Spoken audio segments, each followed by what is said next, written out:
Thank you, Ian, and good morning, everyone. I'm Tom Wolf, and I'm a member of the HASP Science, Medicine, and Technology Committee.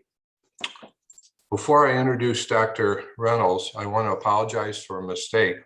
This course is a single session, not two sessions. So there will not be a second session tomorrow afternoon. However, in the post-session evaluation email you will receive, there will be a coupon code called Flint 5 to redeem your overpayment. This coupon code may be applied to other fall 2022 courses at the time you register for them. It is now my pleasure to introduce Dr. Reynolds. Dr. Reynolds is a pediatrician who has practiced in Flint for the past 30 years. Prior to that, he practiced for 8 years in Detroit. Dr. Reynolds earned his BA from Wayne State University and his MD from Howard University. For many years, Dr. Reynolds has been very concerned about the lifelong risks from childhood-led exposure. He was a member of Governor Snyder's Environmental Justice Task Force, the Flint Water Advisory Task Force, and the Flint Water Interagency Coordinating Committee. Dr. Reynolds will talk about the Flint water crisis and how government actions taken under the Michigan Emergency Management Act led to an environmental health disaster for the people of Flint. Please save your questions for Dr. Reynolds until the end of his presentation. Dr. Reynolds, welcome to HASP. Thank you for taking time from your very busy schedule to make this presentation, and the floor is yours. Thank you. Well, you've seen the title, and you also see that there's a question mark as to when the Flint water disaster will end, because it's so multifaceted. And I will tell you all, especially my medical colleagues, if you ever expected me to talk about pipe corrosion, to talk about slime and all those other aspects of a water distribution system, years ago, I would have agreed with you. I would have said, you'll never hear it from me. But basically, I've had to take an undergraduate course in environmental engineering, sometimes mechanical engineering, sometimes metallurgy. So, okay, most of you all know where Flint, Michigan is in Genesee County. And I show you this map so that you see that red portion to your left, which is the city of Flint, the city limits, and where most, except for less than 100 water customers, live. General Motors is located in the tail end, and this crisis, this disaster was restricted to those people who live in Flint, who work in Flint, who worship in Flint, who study in Flint. So it went beyond our borders. During this crisis, we were switched over, you've heard the story, to the Flint River by the emergency managers, and we'll get into that. Okay, factors impacting health. You know, when I went to medical school, I thought that once I mastered the art and science of medicine, I'd be able to do a lot of things. But as information has shown over the years, clinical care is about 20% of what goes on. And I've had to learn over the years that besides health behaviors, which may be an individual choice, there are social and economic factors. And these are the issues that move to the forefront, and the physical environment also, environmental quality and the built environment. So policies and programs do drive health factors and do drive health outcomes. It contributes to 50% of the mortality rate, or the length of life, and 50% of the morbidity rate, or the quality of life, due to health conditions. And I will start off by reading almost word for word the summary statement of the Flint Water Advisory Task Force, which was released March 2016. and we were appointed by Governor Snyder. How I got on the committee with four other people, to this day, I still do not know. I tell people God must have a sense of humor, but there I was.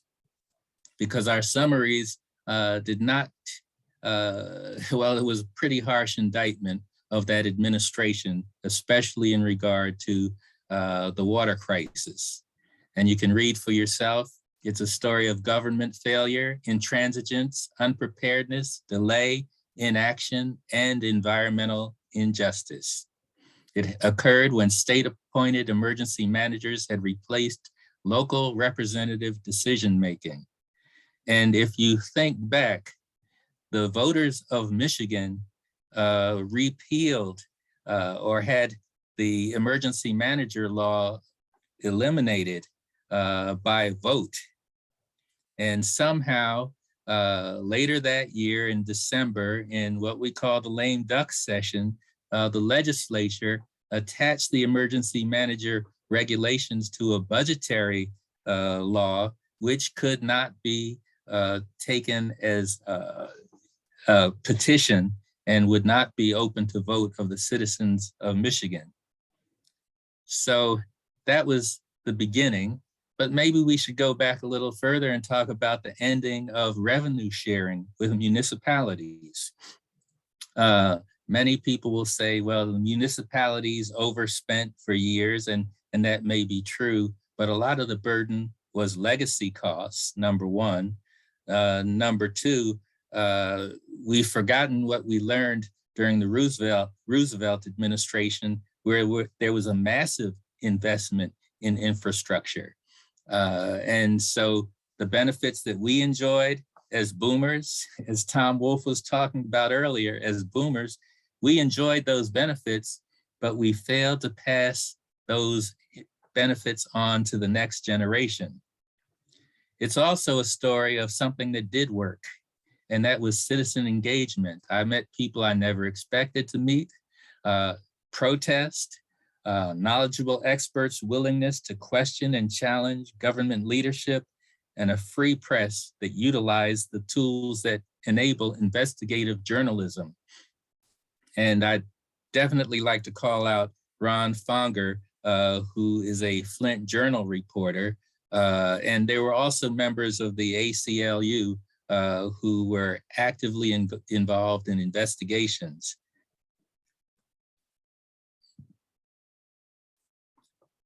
Another key finding, and it's clear to everybody by this point, MDEQ, which is now known as Eagle, bears primary responsibility for the water contamination of Flint. The Michigan Department of Health and Human Services' lack of timely analysis and understanding of its own data prolonged the Flint water crisis. I spoke about emergency managers, and let's say their primary function was to balance the budget, and it was balance the budget at any price. And the ultimate accountability for the Michigan executive branch rests with the governor. Other key recommendations. We did not let anybody off the hook, but there are so many cities and municipalities and townships that are ignoring a programmatic approach to ensure clean, safe drinking water. The EPA, at the time and hopefully moving forward, they'll exercise more vigor and act more promptly in addressing compliance violations that endanger public health. And it did not help to hear the regional director at the time for EPA say to her staff, do you really want to stick your neck out for Flint? And then statewide initiatives. We've talked about residential water, but we really have not addressed school, daycare, churches, and other institutional buildings in our regulation of water safety. And that's something that definitely needs to be done. And please do not deceive yourself if you think you're living in a pretty well-off community and you have older school buildings or older fixtures, you may be giving our children a bolus of lead every day, especially after vacations and weekends. And environmental justice. As a result of the Flint water crisis, Governor Snyder did appoint an environmental justice work group so we could start looking at some of these issues beyond water and update the lead and copper rules. And we may get into that discussion further on. So this was the great day, the end of April 2014. The water source was changed to the Flint River while a new pipeline was being built, part of the Karagandhi Water Authority, 5 miles, just 5 miles north of where the Detroit water supply was already drawn. If you recall, Detroit went through its physical crisis, and as a result, they gave over control of their water system to a multi-county area. And not to badmouth municipalities completely, Detroit had a reputation for the best water processing in the nation at one time. So what was going on? There were red flags. At the time of the water crisis, I was president CEO of the Mott Children's Health Center, which is a 4-story building. And if you add the sub-basements, a 6-story building that had medical, dental, and behavioral services that were provided free of charge for anyone who had Medicaid or no insurance. And we kept coming across water problems that I'll get into. Red flag number 1, the color and the smell of water, starting in the spring of 2014 with the change in water. Now, I must confess, my wife complained about the water being brown when she first turned it on. And having grown up on the East Coast, I must admit I was used to seeing discolored water and kind of dismissed it. And for those of you all who have lived in rural areas, when you first pump the pump, if you ever done that, the first amount of water comes out, depending on where you live, has a brownish color to it. But she tells me every week now I should have paid more attention to what she said. Red flag number 2. 3 boil water advisories were issued by the Flint Water Department in late 2014. Now, imagine having a 4-story building that provides multiple services, and you cannot use the water, which means you cannot provide services until you get an all clear. Thankfully, and I can't recall why, our previous dental director had decided to go to bottled water. And so we were able to continue our dental operations. But when that happens, the first time, you say it happens. Second time, you get concerned. Third time, you wonder what's going on. Red flag number 3. And I guess this is the most damning information that one could receive. And that is when the GM truck plant, which was Flint's 2nd largest water customer, said, we can't use your water because it's corroding our engine parts. That should cause somebody to think. And apparently it did not, because they were pressing on under the flag of fiscal responsibility or recklessness. And so wouldn't that beg the question with you? If it can corrode engine parts, what can it do to water mains, pipes, plumbing, appliances, water heaters? And you see a picture of a corroded pipe after that change. And then we have the other issue of how do you process water so that it reduces the bacteria or germ load? And if you have river water coming in, and this is an important difference.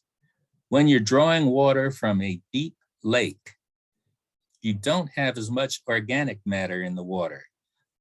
But when you're drawing from a river where you have runoff from road salt, during flooding, during rainstorms, you have more organic matter in the water. And you may use your usual chlorine-based disinfectants, but they combine with that organic matter and you have disinfection byproducts. And if you had told me I'd ever mention that to you when I graduated from medical school, I would have said impossible. So who was accountable? Was protecting the health of the community considered first when water quality problems developed one after another? And folks continued to protest. Red flag number 5.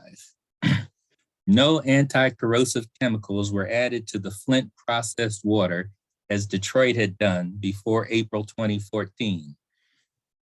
And it would have cost $60 a month for the entire city had they followed through.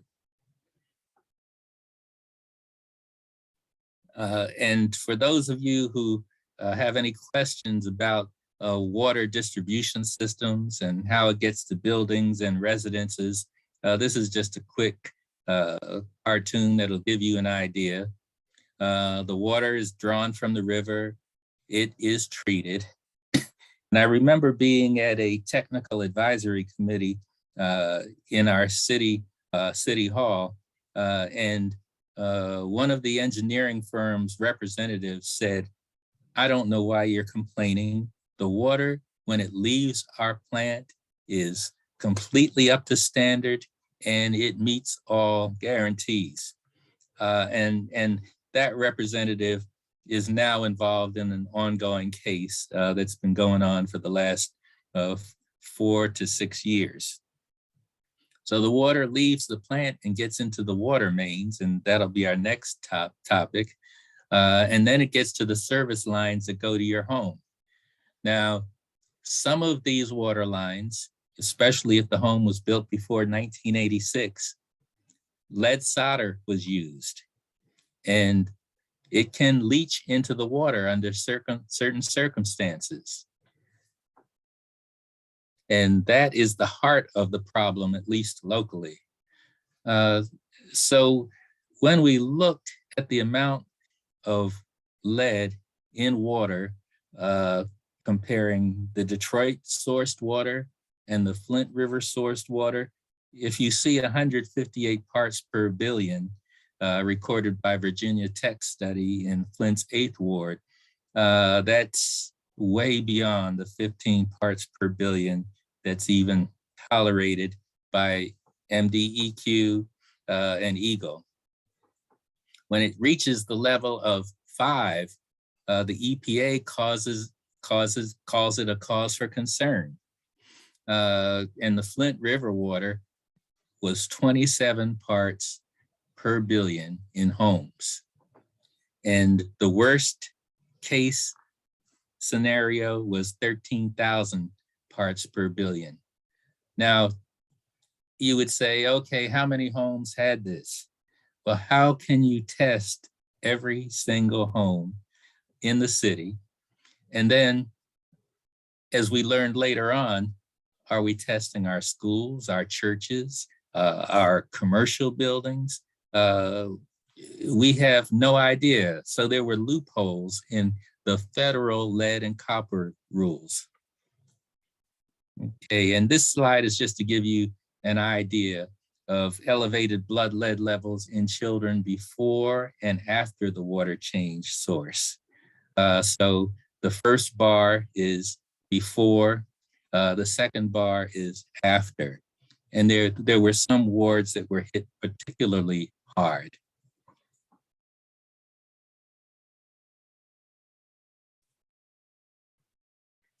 Okay, so first we did have an outside expert come in, Mark Edwards, and he was involved in the lead leaded water problems in Washington, D.C. Years earlier. And he caught a lot of flack for exposing this. And what happened there was they changed their disinfectant, which caused more leaching of lead. And they did not acknowledge it. And it took them years to respond appropriately. So using MDHHS data, the pre-switch elevated blood level, children under 5, the rate was 2.1%. After the switch, it was 4%. And you'll say, oh, 2 percentage points, that's no big deal. But then you look at a population, okay, and no amount of lead is safe for a developing human. And you'll see later on, even people who are in the senior age. So this is what happened over the course. We went to City Hall. Our city council members, once they finally accepted there was an issue, were ignored. And so a coalition of concerned physicians, other healthcare professionals, county leaders demanded that there be an emergency called. And that was September 24th, 2015. And it took the state several months to get to the point where they would acknowledge there was an emergency.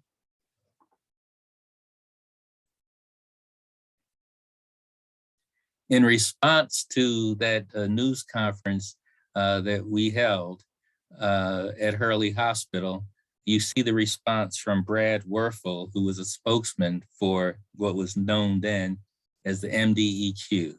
And this was a pretty typical response. Anytime a citizen, a researcher, or a scientist would say something, and sometimes that undercurrent still exists. So what did he call us? Unfortunate. And unfortunate, yes, we were, but we were unfortunate because our civil rights had been denied, and also human rights, because show me a human who can live without water, let alone a plant or an animal. Then we had another issue, which was infrastructure issue, which kind of relates to what's going on right now in Jackson, Mississippi. In 2012, we were losing at least 40% of our water. In other words, it could not be accounted for. And in order to have a stable system, you have to maintain a certain water pressure. And if your water pressure drops and you have a leaky system, something else has to leak in. So that can cause contamination also.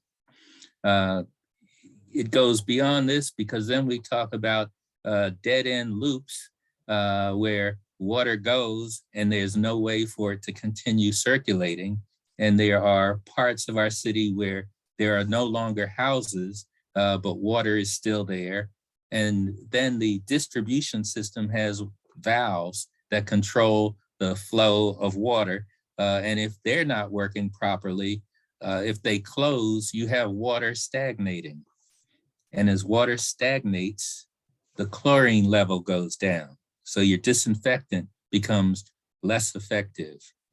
The byproducts of disinfection, if you dump excess chlorine in to make up for that, are made with chlorine and the organic matter that's made from what leaks into the water. And so it creates lack of maintenance, and that's common to many cities, townships, and municipalities in the US. One problem leads to another, and so you get this chain of events. Then you have the problem of water rates, which we are still struggling to address. Flint residents were being charged more for water than any other customers in the nation's 500 largest community water systems. And we still have yet to address that. Cable TV rates are regulated. What we used to call telephone rates are regulated. Electric rates are regulated, but water rates are not regulated. So if you live in a trailer home, a trailer park, that's a private separate water system, and they can charge you however they see.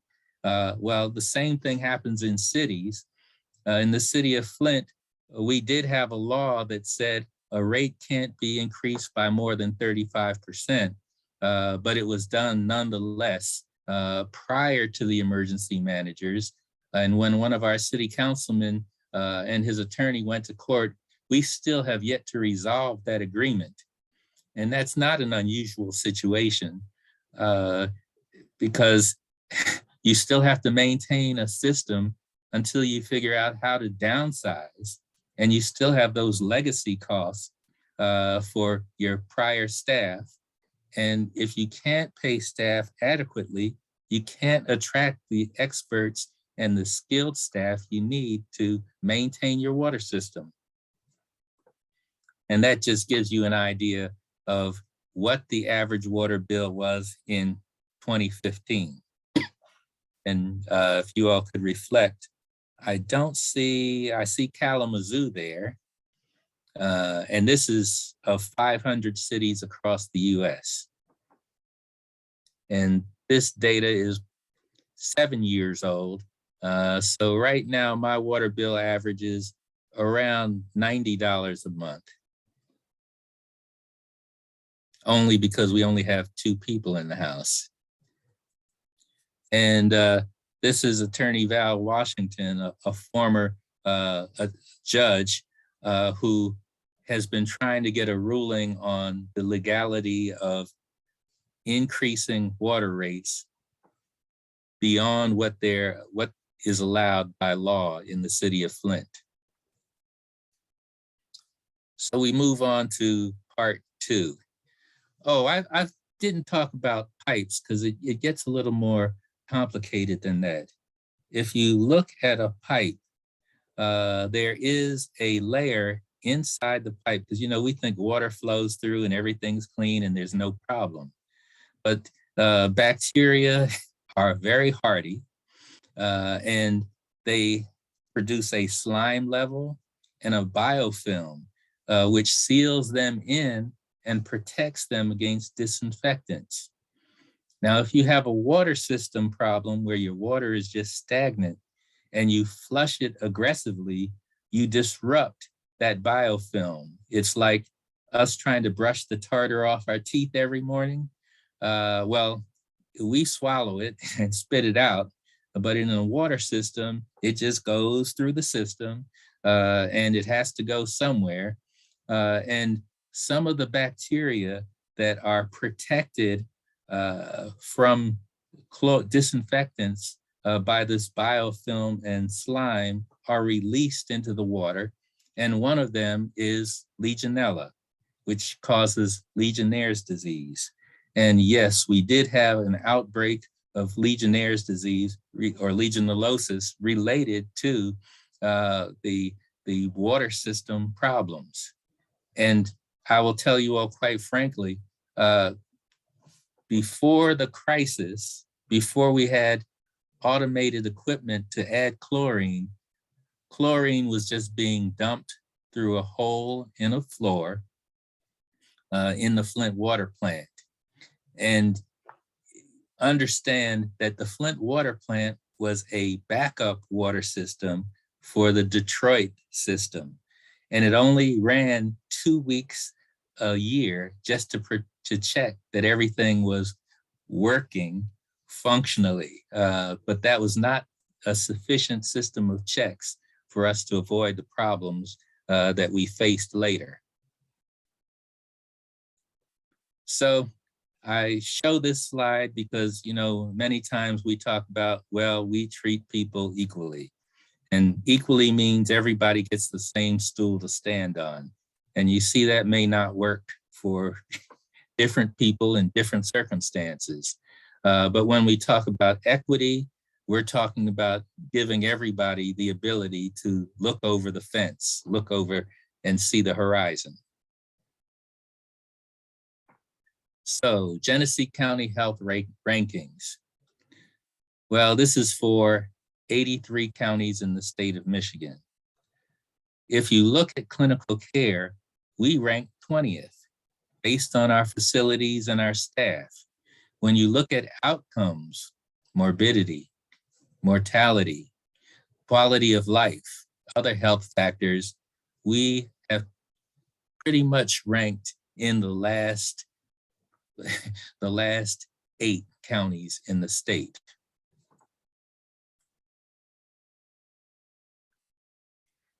And then the question is begged, should your life expectancy be determined by your zip code? So 48505 is one zip code in the city of Flint. 48430 is another zip code in one of the suburban areas. And of course, Flint residents, majority African-American or Black, and among the most impoverished of any metropolitan area in the United States, did not enjoy the same degree of protection from environmental and health hazards as that provided to other communities in the US. And they were not provided equal access to decision-making, the decision-making process. And this was agreed upon by five members of the Flint Water Advisory Task Force who come from rather disparate backgrounds. We had the former Republican legislative leader who was a part of this. We had a civil bond expert who was looking at how financing was done. We had a former MDHHS employee involved, a physician, myself. And then we had someone from an environmental advocacy group who now works in the current state government. And what is environmental justice? You know, folks say, well, people are always demanding something. Well, yes, we're demanding equal protection under the law and meaningful participation in a fair, non-discriminatory treatment of all people, and providing meaningful public involvement, regardless of race, color, national origin, income, or physical disability. And yes, it's not just an aspirational goal.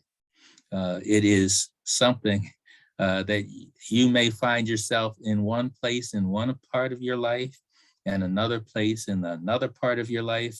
But the problem is, to quote Martin Luther King, you can't hold somebody down in a ditch without getting mud on yourself.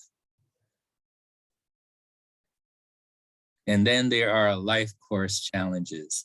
And if you want to incense pediatricians and family practitioners and other health professionals and teachers, especially elementary school teachers, put children in jeopardy. Why was it such a big deal? Consider this.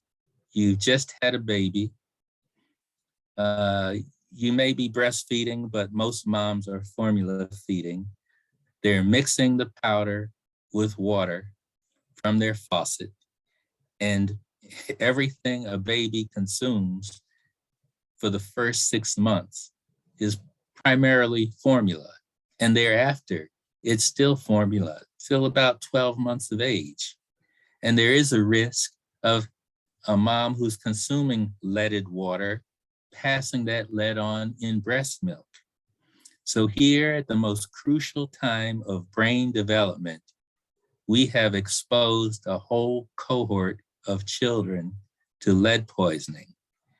And then the 0 to 5 age group is also very vulnerable. And let's not fool ourselves. As we get older, we still have risk of exposure. Earlier, it was leaded gasoline. Earlier, it was exposure of occupational exposure to lead. We used leaded paint. We used fixtures with lead in them. And so there would, why haven't we made the decision to eliminate lead from the environment?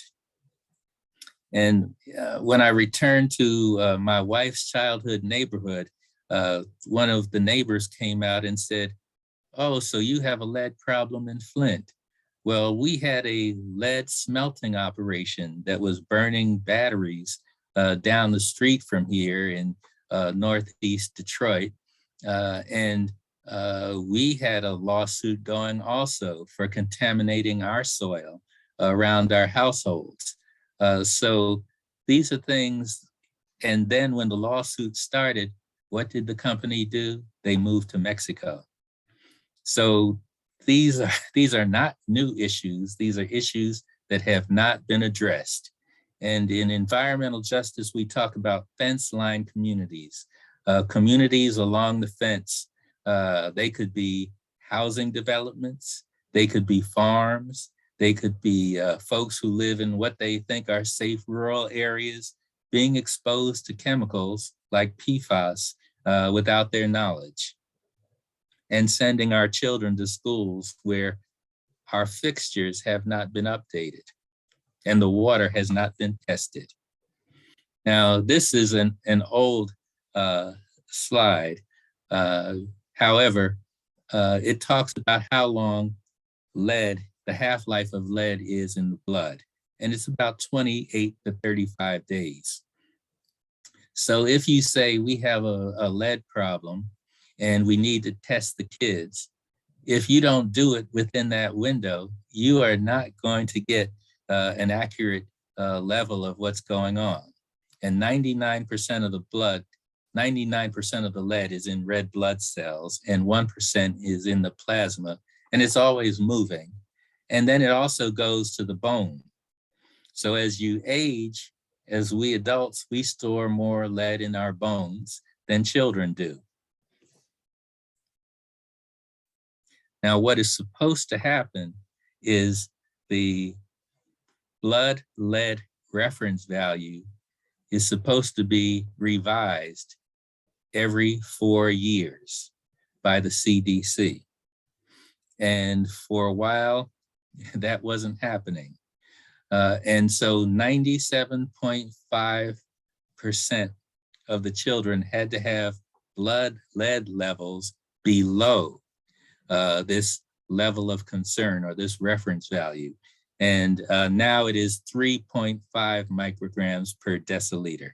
But just remember, it should be less than 3.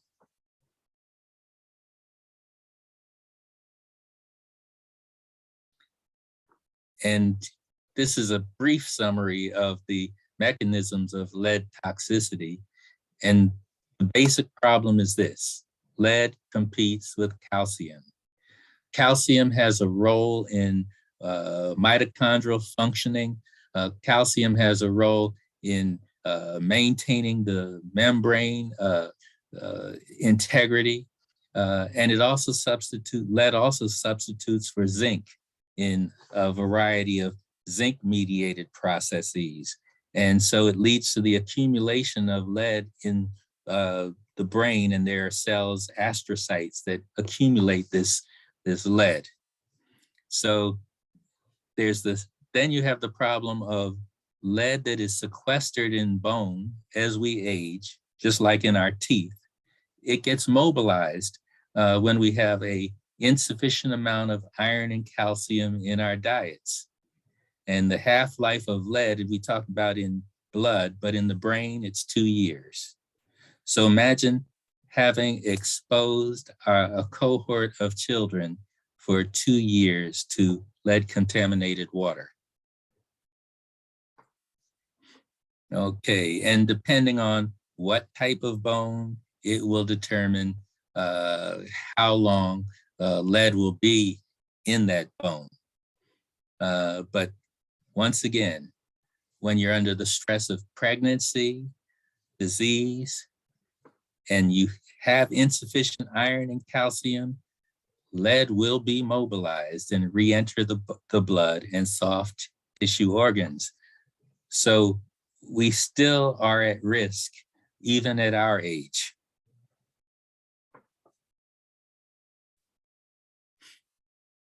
Okay, so now there are tests to measure bone in lead. There's X-ray fluorescence, and there's two different scales, and that's a long discussion.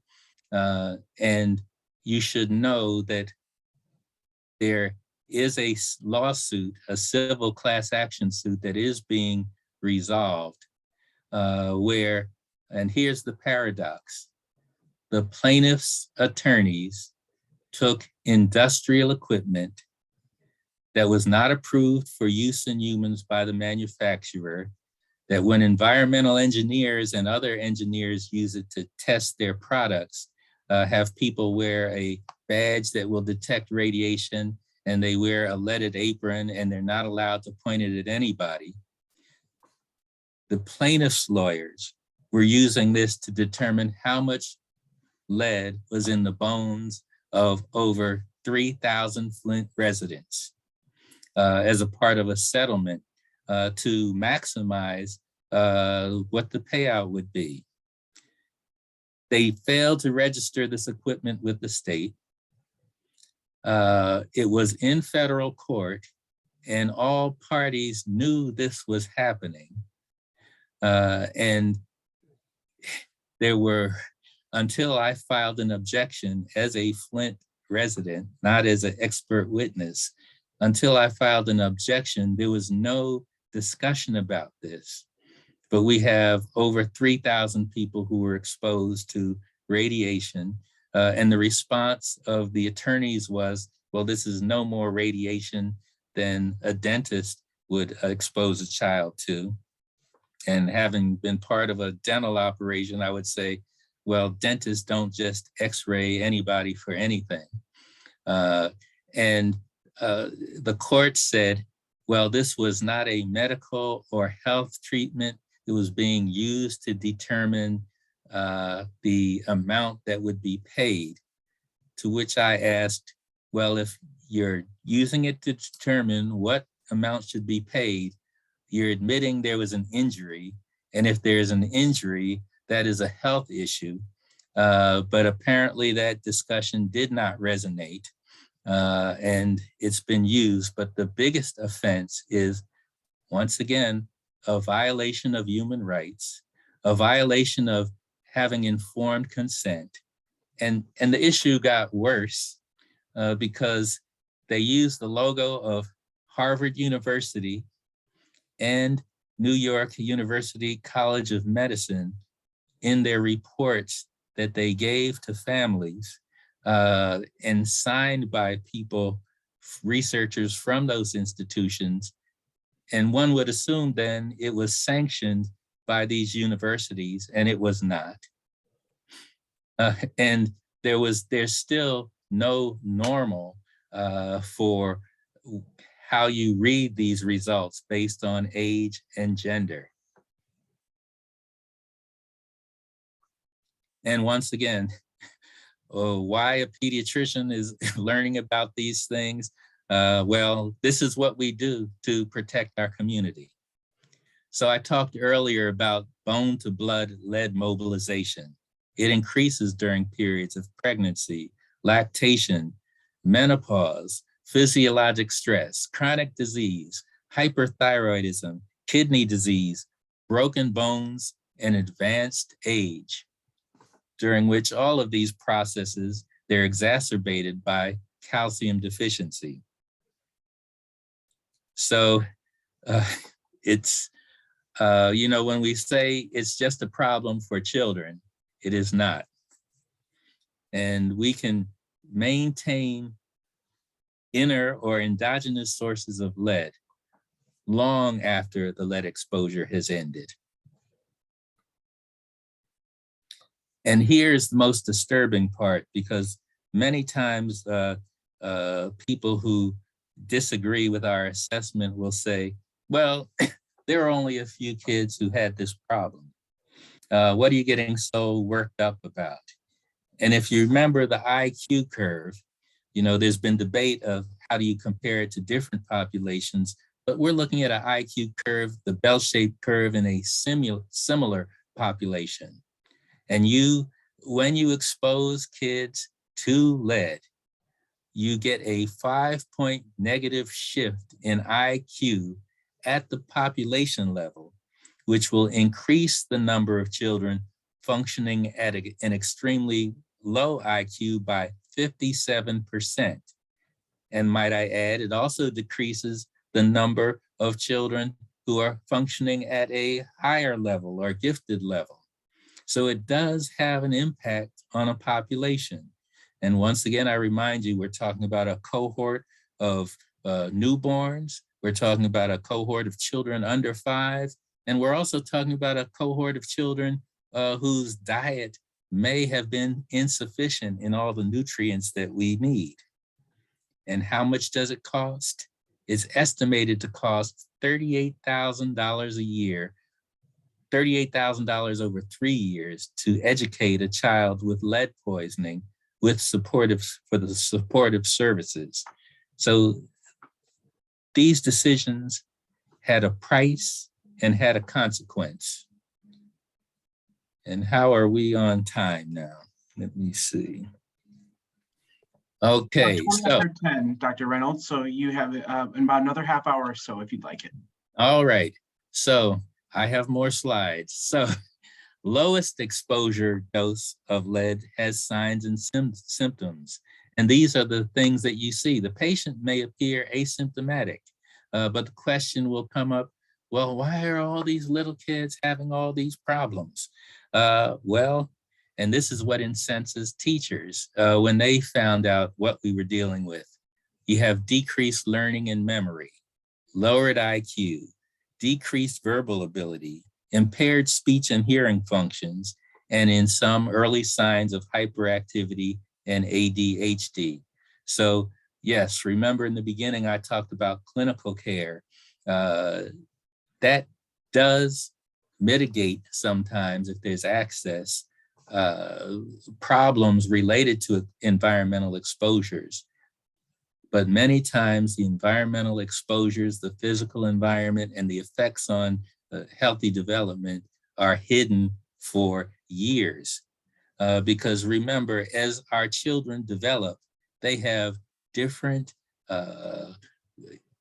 learning challenges. They have different developmental challenges. And until you reach that point and have to face it, you don't know.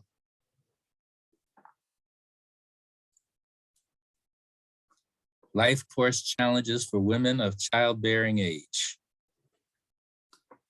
Okay, even at lower levels, decreased gestational age or premature birth, lower birth weight, and increased risk for congenital anomalies. And even below maternal blood levels, below 10, it negatively affects fetal growth, neurodevelopment, and this is independently of the effects of postnatal exposure.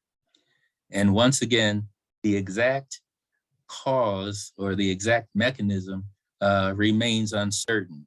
And here's our other challenge. When we look at one toxic exposure, many times there's other toxic exposures, but there's no real model to determine the cumulative effect. And about 10 years ago, the American Academy of Pediatrics and the CDC were finally trying to do such a study, and it fell through.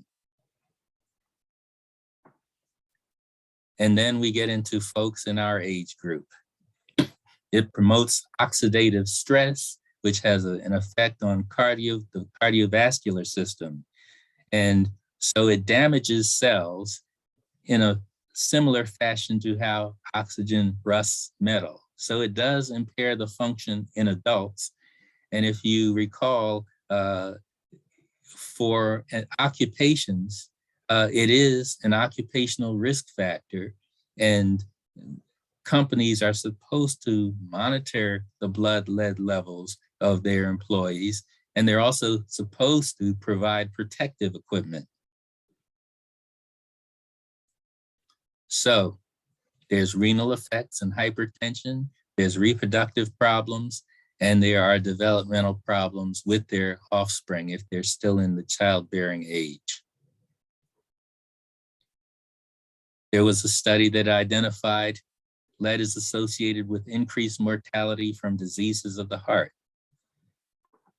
and stroke, even with low concentrations. So this, once again, is our challenge. There's an exposure that has occurred weeks, months, years before the effect is manifest. And this is not uncommon with many toxic exposures. I have to keep saying that. Well, many times folks assume that in Flint that we were without background and resources. And what I'd like to point out is Dr. Bunyan Bryant, who is a emeritus professor from University of Michigan in the School of Environmental Health. He was born in Arkansas, but he was educated and raised in Flint. And if you look him up, you will see there are several books by him and several initiatives. And to quote him, "But we still must exercise caution when dealing with chemicals or toxins, because what may seem to be bonded in time and space may not be and could have long-term catastrophic results. The time-space distance between symptom and exposure not only affect this generation, but the effects of such exposure may only show up in future generations." So we have the technology to measure lower lead levels and its effects on physiologic processes, and it's improving. So the focus is now shifting from what we used to see in the occupational realm or in the kids who would come to the hospital for urgent chelation. Chelation is a process whereby the lead in the blood system is bound and excreted by the kidneys. We are shifting from that to looking at long-term exposure. As long as we don't eliminate sources of lead from the environment, as long as we practice environmental injustice against racially segregated and resource-deprived communities, and do not dismantle those structures and practices that reinforce institutional white privilege, we will have the disparate health impacts of lead and other environmental threats. Now, let me be totally clear here. I have friends who live in other parts of Michigan who are farmers, who were exposed to PFAS by a plant that was alongside of their fields. If you go to West Virginia, you will see it's not an issue that just reflects race.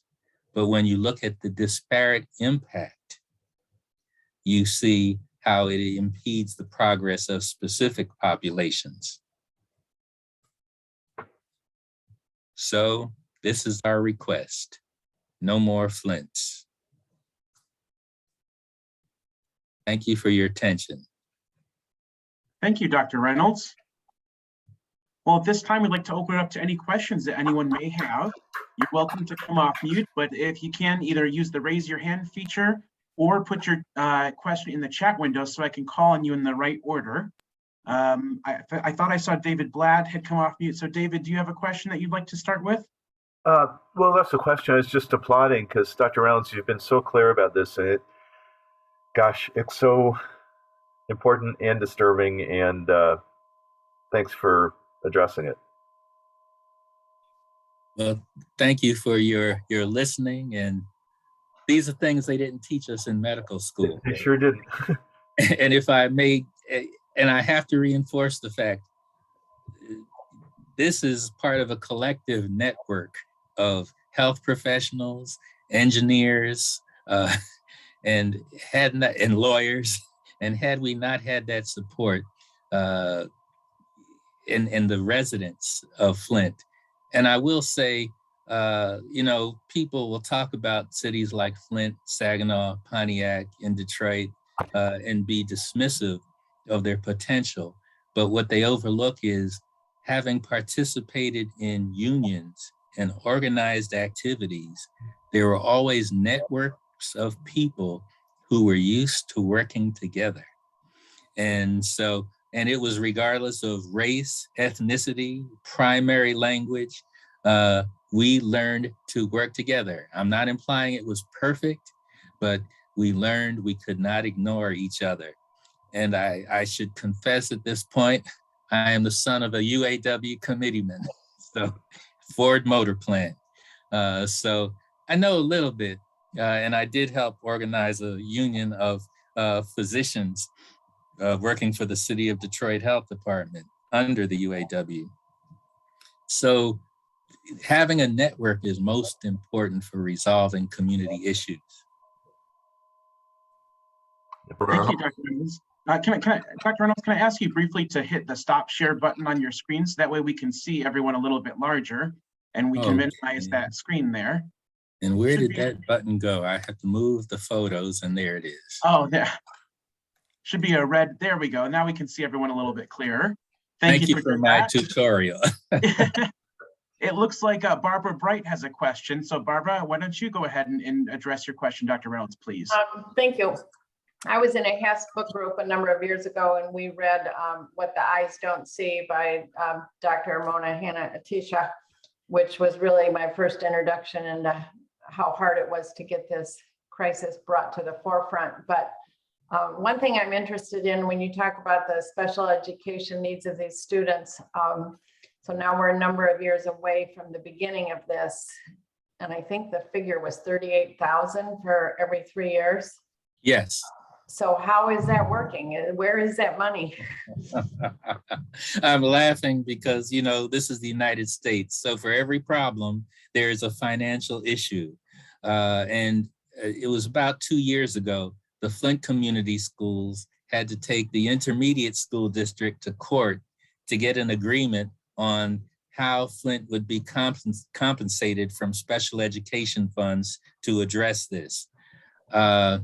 So they have worked that out. And the reason this suit came about is the rate for children who need special education services countywide is about 13%, but in the city of Flint, it has been 28%. Now, understand that only 3 out of 5 school-age children in the city of Flint attend a Flint community school. The rest attend charters or use schools of choice and attend school outside. So how can I say, it's a problem you can try to run from, but you can't hide as far as providing supported services and budget. And you may have read about the Flint Registry. The full name is the Flint Lead Registry, which is a CDC funded project. They have contacted over 20,000 individuals in the city of Flint and those who were exposed. And they are like a referral source for people who have identified problems.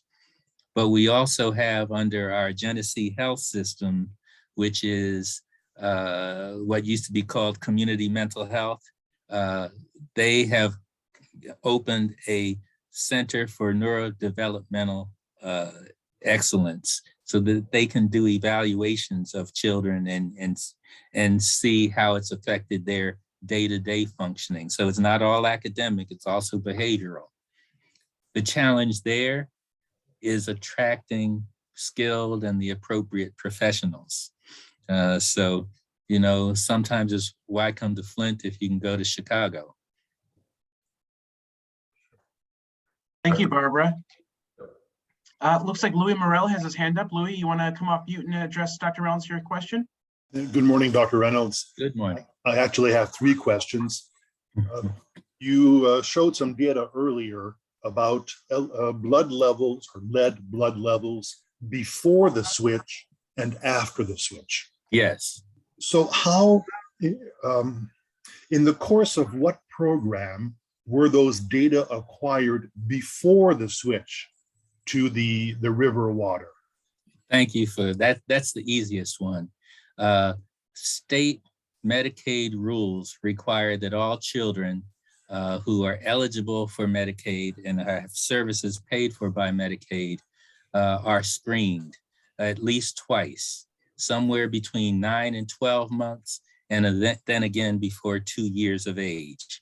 And then if they have a sibling in a household that has had an elevated lead level, those siblings, and since I'm in community medicine, other members of that household need to be tested. So that's where that pre-data came from and the post data. And I should warn you, there are former and current MDHHS employees who are still in court for mismanagement, or they're facing criminal charges for having failed to provide the information in a timely fashion. I can't comment on the merits of this next case, but there was a health department employee who was supposed to be registering blood lead levels, and she alleges that she was forced to retire because she refused to misrepresent levels that were over 3.5 micrograms per deciliter. So there's all kinds of distrust and issues that have bubbled up. And then we have the same problem with blood lead levels as we have with reporting on coronavirus variants and things. You may have one system that fails to talk to another system. So it takes 3 times as much work to have an adequate source of data. In summer of 2015, Dr. Mona had to come to my organization and ask for permission to include our children, because we had a large number of children who were covered by Medicaid, so that we could be sure, she could be sure that she had an adequate database. And in the midst of the crisis, when we called our local health department at that time, their response was, we do get the data from the state, but it's in a different format, and we don't have the staff to convert it to something that will provide an adequate database. So if we have any public health professionals here, we have so long underfunded public health that we failed to support those information systems that we need to adequately address the problem and to adequately compensate the people who participate in these activities. You can't have epidemiologists filling in the boxes or entering data. Their responsibility is to analyze. A follow-up question to what you said. Do you know if the state of Mississippi, now with the problem they have in Jackson, if they have data available? Because I don't know if they have a state Medicaid system like we have in Michigan, but do they have some data as well there? I don't have any information in regard to that. This is off the mark of your question, but just like Flint is the county seat of Genesee County, and they were deprived of resources, Jackson is the state capital of Mississippi, and they were deprived of resources. So there's a trend here. We have to really look at how we would allocate resources. And I do have a classmate whom I haven't spoken to in years who is in the public health system in Jackson. I'll have to track her down and see if she can answer that. Louis, Yes. I apologize. If you'd be so kind, if we could just spread the wealth a little bit. We'll come back to you for your other questions, but I'm curious if anyone else has another question that they would like to pose to Dr. Reynolds at this time. I do. Go ahead, Tom. Yeah, Dr. Reynolds, I wanted to make sure I understood your point. It seemed that you were saying that the emergency manager's switch of the Flint drinking water was financially motivated. It was to save money. Was that? Oh yes. You Yeah. could get water, and I forget the exact rates, but they said they would realize significant savings by drawing from the Flint River and processing it in the Flint plant. And that was without disclosing all the problems. And there was a Flint water plant supervisor who emailed MDEQ before the switch was made. And he said, basically, this seems to be a rush job and I'm not comfortable with this. And that information was not passed along. So there weren't problems with the Detroit drinking water that caused the switch. It was really strictly financial. That's correct. It was strictly financial because the plan was to switch to from what is now the Great Lakes Water Authority, GLEWA, to the Karagandhi Water Authority, which was set up by the county of Genesee, and in cooperation with Lapeer, and there was one other county. Now, here's the other problem. There were improvements that needed to be made for the Flint water plant that were on the budget prior to the switch. And the cost of those improvements was removed from the budget so that the city of Flint could join with Karagandhi to get a better bond rating for the construction of the new pipeline. So some people, let's say a non-legally trained mind like mine would say, that sounds like fraud. But since I can't render a legal opinion, I'll just say that's my opinion. And as far as court costs go, the first round of trials that started in, was that 2017, 2018, of the governor and his staff cost the state $35 million. That was for 8 individuals. Now, at that time, the entire legal defense budget for Genesee County was less than that. So I'm talking about all the felons and all the other misdemeanors and other people who could not afford legal representation, not just 8 people. So if I could have a follow-up question, how do things stand now in Flint in terms of, is the water healthy to drink? And I guess that's the bottom line. Can you comment on how things are now? Is the crisis over? From your title, it indicated it really might not be. It might not be, because we have water system issues to address to prevent a recurrence of not just lead, but all the bacterial problems, the cost issues, the financing issues. That has yet to be addressed. Now, I still use water filters in my house for drinking and cooking. There are people who still do. The other challenge is young people who were 15 when this started are now 22. And, we tend to forget. So they may not be as careful. But I'll say in some households, people who were older at the time, they still distrust water quality, and there's always concerns. And once you address the lead issue, you have to address the water flow issue. And do we need to downsize the system? Do we need to rebuild the system? Just 4 weeks ago, we had a valve failure to an outlying area. So there's so many aspects to this. And, when the current administration, federal administration, said we want to build back better bill, it's a no-brainer. We have a lot of work to do. And as I said in the beginning, we've just been living on the benefits of the Roosevelt administration. And all those things are worn out, if not broken down.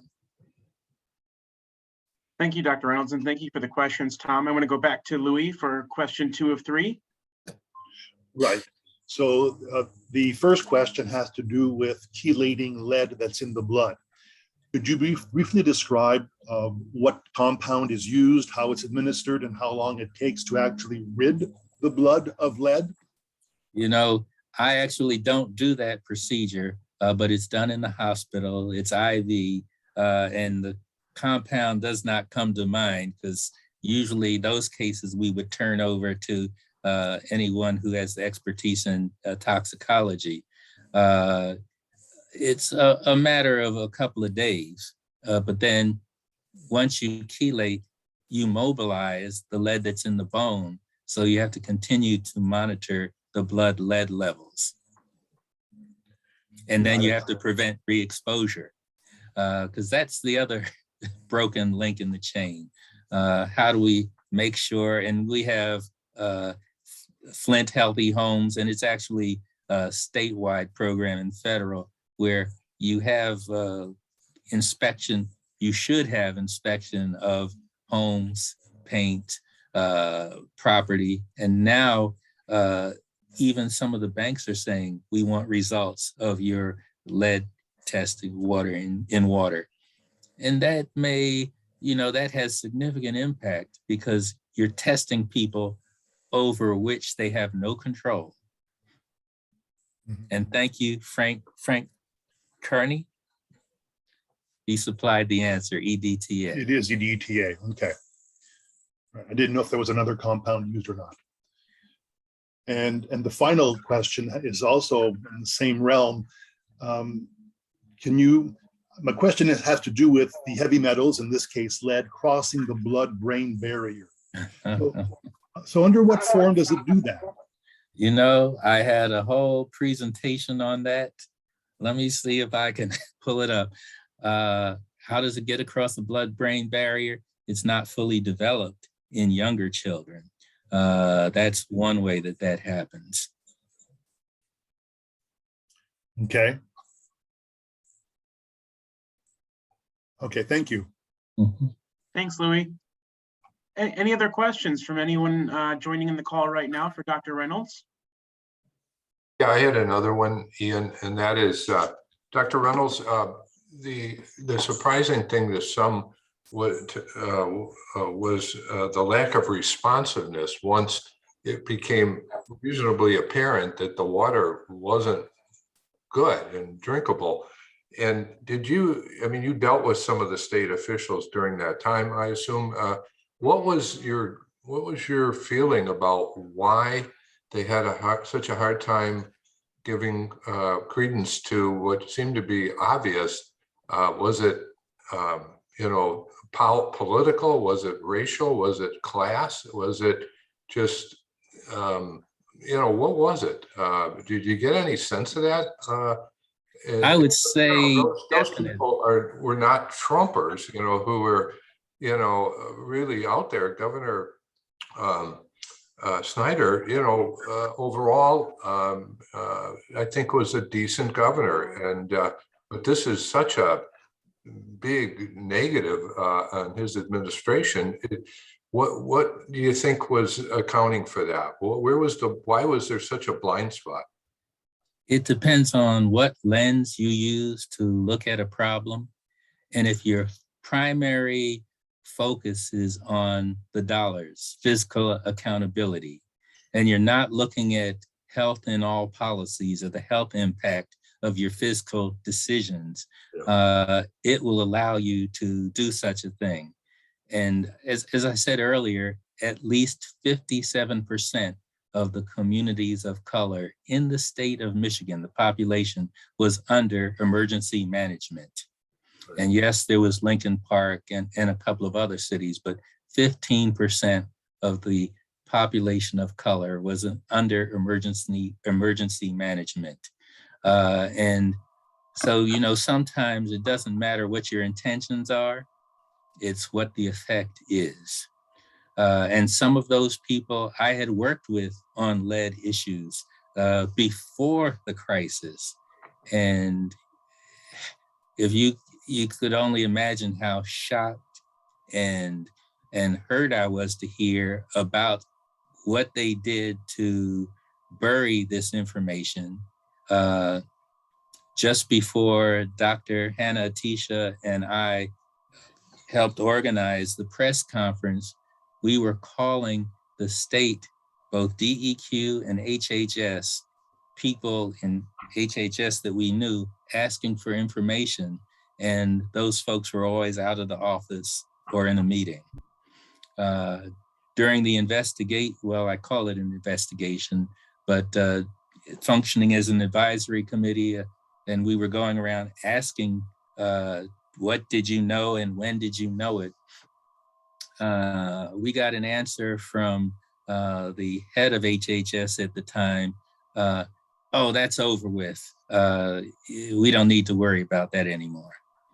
And that applied for Legionella also. It seems to me it's pretty easy to argue that even from a fiscal basis, this was just abysmal. I mean, just the costs that have been accrued because of this disaster, let alone the human. I mean, we're all, hopefully here, we're all concerned about the human cost.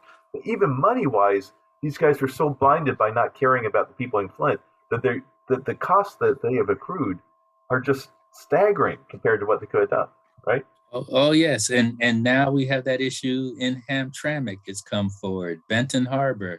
There are a lot of small towns, and we complain about government and the cost of government, but government does for us what we cannot do for ourselves alone.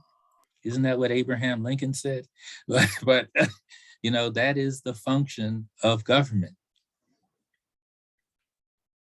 Thank you. I see Barbara Bright had her hand up. Barbara, you want to ask another question? I've been following, like I said, this case, and so every so often, there'll be another article about a court decision or an attorney decision. Where do you stand on the spectrum of pessimistic, cautiously optimistic that anybody will actually be brought to justice on this? Well, in my more bitter moments, I say that Snyder and his associates are more like polite Trumps. They are experts in legal obfuscation and postponement, and they can afford to do so as long as the state pays their legal costs. I'm just so disappointed. And I'll add, I'm disappointed that LARA, the licensing and accreditation branch of government, failed to check even the plaintiff's attorneys when they were using equipment that was not made for humans, and never uttered a single statement in court saying, yes, that was wrong. Whereas my alma mater at Wayne was about to engage in some research on a certain occupation. And once they got wind of this, they said, we're not going to do the research. But the federal court allowed plaintiff attorneys who were supposed to be protecting the people they were representing, were reckless, were unethical and immoral in exposing 3,000 people to radiation without their knowledge, including at least one pregnant woman. And they didn't protect the staff either. They opened an office, and they opened their office in a law office just outside the city limits. So they said they were not a medical facility. And that flew in federal court. Thank you, Barbara. And thank you. Go ahead. Thank you, Dr. Reynolds. Last call for any questions here before we close. I don't see any more unmutes or hands being raised. So before I hand it off to Tom to thank our speaker one last time, I just want to remind you that this is our only class for this course. So tomorrow's session will no longer be held, and you will have a coupon code sent to you very shortly here with your course evaluation link to apply for your future registrations. So Tom, if you'd like to close us, I appreciate it. And again, thank you, Dr. Reynolds, on my behalf and on behalf of all the HASS staff and membership for your presentation today. And may I say, if you see The Bridge, it's a publication in Michigan. They have just put in timeline for the Flint water crisis, and you can probably get about 20 pages of a timeline that started, I believe they started their data in 2003. So this is something that's layered upon layered and accelerated. Thank you. Tom, you are muted right now. So if you'd like to close, you make sure unmute your microphone. Thank you. Thanks, Ian. Dr. Reynolds, I just, on behalf of everyone this morning, wanted to thank you. You're very generous with your time. We appreciate your excellent presentation and best wishes in the future. Thank you, and get your school water tested. Okay, thank you. Take care, Dr. Reynolds. Thank you, everyone. Hope you have a great rest of your Wednesday. Yep. Thanks, Ian. Thank you. Of course. Thanks, Tom. Bye-bye now.